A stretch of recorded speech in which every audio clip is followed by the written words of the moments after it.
¿Creen ustedes? ¿Sí o no? Fíjense que el ventrículo se está contrayendo cuando la sangre está pasando por ese ventrículo y yendo hacia los pulmones. Entonces, realmente, el ventrículo en ningún momento está distendiendo, porque lo está distendiendo una sobrecarga de volumen. Entonces, ese ventrículo no se está distendiendo y no está recibiendo una sobrecarga de volumen. ¿Quién está recibiendo la sobrecarga de volumen esa excesiva? ¿Quién la recibe? ¿Quién? Diga Hugo, o sea, ¿qué diga?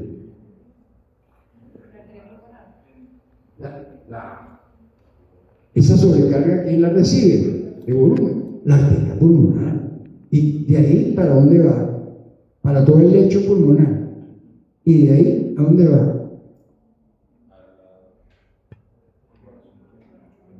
No se queda ahí la sangre, sino que tiene que seguir moviendo.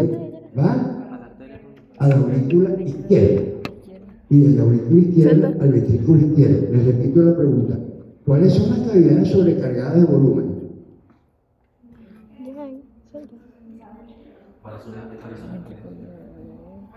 Eso es una pregunta de examen, pero yo no soy tan maligno como era antes. Las cavidades izquierdas son las cavidades, entonces es una paradoja. La sangre está pasando del ventrículo izquierdo al derecho y así, pero las cavidades que terminan sobrecargadas son las cavidades izquierdas. Y eso es bien problemático porque eso significa entonces un paso de sangre del lado derecho al lado izquierdo.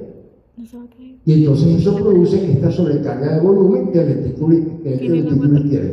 Pero además de eso, ese flujo pulmonar excesivo empieza a dañar los vasos pulmonares, o más comúnmente la presencia de un cortocircuito hace que los niños que tienen, cuando nacen hipertensión pulmonar, no revientan la hipertensión pulmonar y se quedan con lo que se llama un patrón fetal. Se quedan con la arteriola, con la pared gruesa, y eso hace que se convierta aquello cada vez más en una hipertensión pulmonar, también con inversión del cortocircuito, como aparece aquí.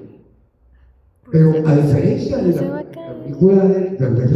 aurícula derecha sobrecargada, aquí la sobrecarga de volumen es del ventrículo izquierdo, cavidad izquierda, aumenta el flujo pulmonar, como estoy diciendo, produce hipertensión arterial pulmonar, inversión del cortocircuito y cianosis. Hay muchas cardiopatías congénitas, como se ve, estas clases no son para discutir esto, pero detrás de la mayoría de las cardiopatías está una de estas cosas. O está una comunicación en las aurículas o los ventrículos, la más común de todas, que es la tetralogía de Fallot, que es una cardiopatía cianógena. Lo que tiene de fundamental es que tiene una estrechez del tracto de salida del ventrículo derecho. Y entonces eso produce un paso, un cortocircuito de derecha a izquierda, porque comunicación interventricular y estrechez de la arteria pulmonar. Pero esos detalles no nos interesan por ahora. Lo importante es que ustedes entiendan este asunto. Bien. Entonces, después de estos dos mecanismos que ya vimos, lo que nos queda son discutir las condiciones que son secundarias a una patología parenquimatosa o vascular pulmonar. Ya no es por nada que está pasando por el corazón, sino algo que está pasando con los pulmones, con el parénquima pulmonar o con los vasos pulmonares. Entonces la situación es diferente. Entonces, quiero recordarles un punto que es importante. La hipoxia habitualmente produce constricción de las arteriolas pulmonares. Eso es una cosa que uno tiene que saber. Después, el aumento de la presión y dilatación de las aurículas provoca la producción de péptidos natriuréticos.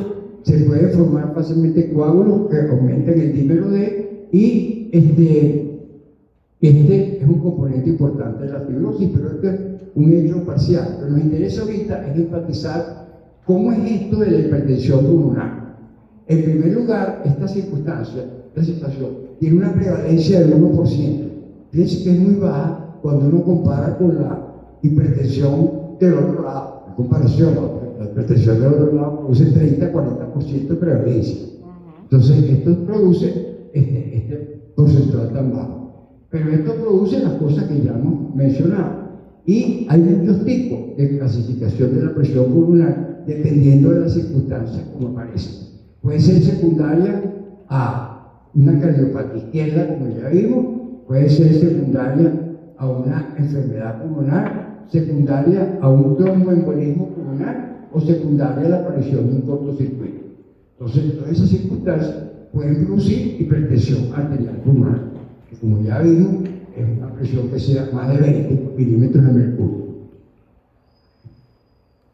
Bueno, también ya está repetido.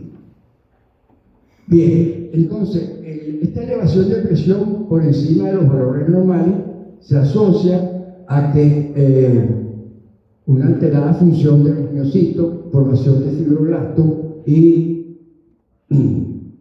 alteraciones metabólicas inflamatorias que conducen a la hipertensión pulmonar en el caso de la secundaria, pero también ocurren todas estas cosas en el caso de situaciones como la fibrosis pulmonar, la enfermedad broncopulmonar obstructiva crónica, ocurre también en la apnea del sueño y las personas que viven en altitud pueden desarrollar por la hipoxia que las acompaña hipertensión pulmonar. Entonces hay otras que son de hipertensión pulmonar de causa desconocida. Yo le voy a preguntar a la doctora para ver si esto que estoy diciendo es verdad, pero es la causa más frecuente, ¿verdad? La causa más frecuente es la desconocida. Sí, la causa más frecuente de hipertensión pulmonar es la que no se logra saber qué es, lo cual es bien serio, porque el tratamiento, el pronóstico puede ser muy malo en algunos casos, implica un manejo terapéutico complicado. O sea, es una situación compleja y complicada.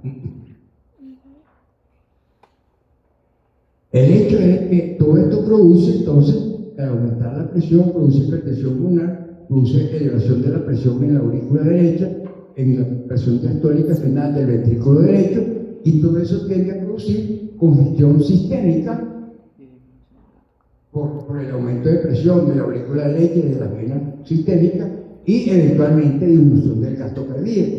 Y eso se acompaña de una serie de alteraciones. Cuando ocurre una situación como esta, daño cardíaco relacionado con los pulmones, eso se llama coro pulmonar crónico. Si a ustedes les gusta llamarlo en latín, pero lo pueden llamar en español, cardiopatía pulmonar crónica. Y eso generalmente produce insuficiencia cardíaca derecha. Cualquiera de estas enfermedades que estamos mencionando aquí puede producir esto: fibrosis pulmonar, enfermedad obstructiva, hipoxia crónica, tromboembolismo y microembolismo de repetición.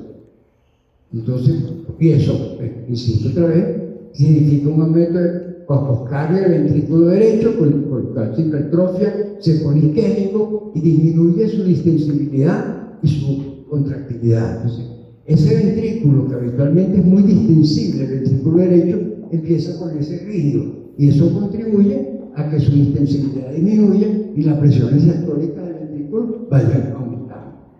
Al mismo tiempo, como el corazón se pone isquémico por hipertrofia, se produce además una disminución de la función contráctil del ventrículo derecho, que ya era de por sí baja, porque habitualmente es una baja contractilidad, pero cuando ocurre esto, la situación se pone peor. Todo esto desencadena insuficiencia cardíaca derecha por el aumento de las presiones del lado derecho. Eso es lo que se llama entonces coro pulmonar. Ajá. ¿Y cómo está la fracción de eyección de estos pacientes? Disminuida.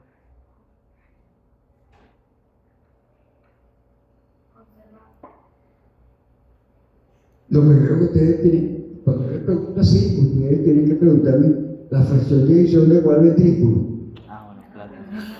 Claro. ¿De cuál ventrículo? Porque la del ventrículo izquierdo, a menos de que haya sido porque el corazón se dañó inicialmente, es baja, pero la del ventrículo derecho eventualmente se daña y va bajando. Y entonces no se usa medir la fracción de eyección, sino que se usa otro tipo de medida de cuánto se desplaza el anillo epicúspide durante la contracción. Es esto que se llama TAPS. Es lo que se usa para tener una idea de la función contráctil del ventrículo derecho. Le voy a preguntar a Dolores, ¿qué tanto creen ustedes en esto? No tengo, desde el punto de vista clínico, Sí, Nosotros no la función lo... pulmonar, la evaluación de la función pulmonar con eco, toda esta historia, ¿no? No, realmente uno pide generalmente el neumonólogo como tal un ecocardiograma con énfasis en la presión de la arteria pulmonar y dependiendo del valor es que va a colocar o no tratamiento. Y generalmente nos quedamos con esa evaluación.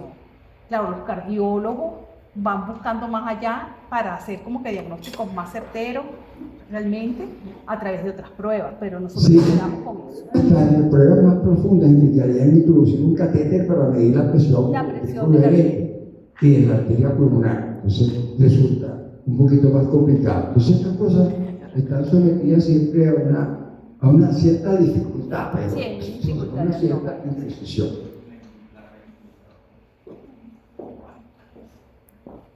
Vamos a hacer un poquito de énfasis en una condición que probablemente es de la más común, que es la presencia de tromboembolismo pulmonar o microembolismo a repetición en las personas que desde el miembro inferior de la apéndice se forman trombos coágulos que van a parar a los pulmones y producen obstrucción del lecho pulmonar y producen hipoxia. Entonces, como la hipoxia produce vasoconstricción pulmonar, la cosa es todavía peor. Entonces, muchos pacientes tienen insuficiencia cardíaca derecha, detrás de la cual está haber desarrollado un cuadro de tromboembolismo pulmonar que les produjo hipertensión pulmonar.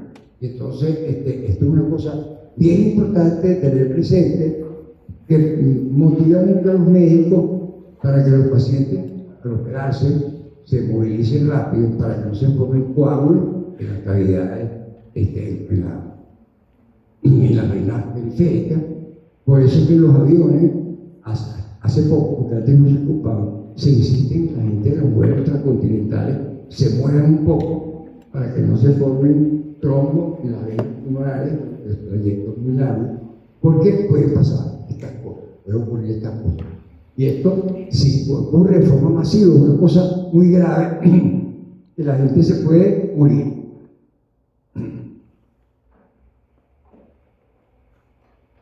Entonces, por alguna de estas cosas que están mencionadas aquí, embolismo pulmonar agudo, trombosis venosa, embolía grasa por fractura, todas estas cosas pueden ser situaciones muy serias que provocan una disminución del gasto cardíaco y eventualmente muerte. Porque un paciente con una situación de sobrecarga aguda del ventrículo derecho puede fácilmente morir porque el ventrículo derecho no tiene capacidad para adaptarse rápidamente a esta situación. Y una persona que se movilice en mucho tiempo, estando en reposo, puede desarrollar un embolismo pulmonar masivo y morirse apenas o morirse apenas se va del avión, como se sabe que ha pasado. Bien. Todo esto entonces podría acompañar de hipotensión, shock, arritmia y muerte súbita. Cuando aparece de esta forma, eso se llama cor pulmonar agudo. Bueno, yo tenía esta lámina aquí, pero esta lámina no nos interesa a nosotros desde el punto de vista fisiopatológico. Es una lámina donde se explica todo lo que hay que hacer para sospechar o llegar al diagnóstico, al tratamiento de un paciente que tiene este tipo de problemas.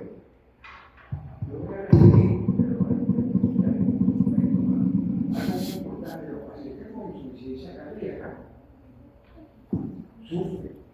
¿Por qué sufre? Porque tiene disnea. Y sufre porque se siente mal, porque se siente decaído. Entonces, de ahí es lo que nosotros necesitamos nuestro conocimiento fisiopatológico. Pero le voy a decir una cosa de una vez. No basta con que uno sepa la parte fisiológica o fisiopatológica cuando le toca atender un paciente. Hay que hablarle al paciente. Hay que oír al paciente. Hay que tocar al paciente.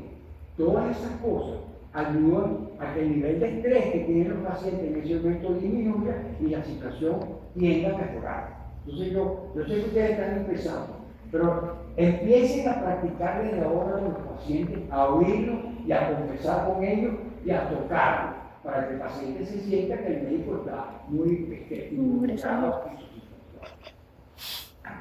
Bueno, gracias. Ay, qué bueno.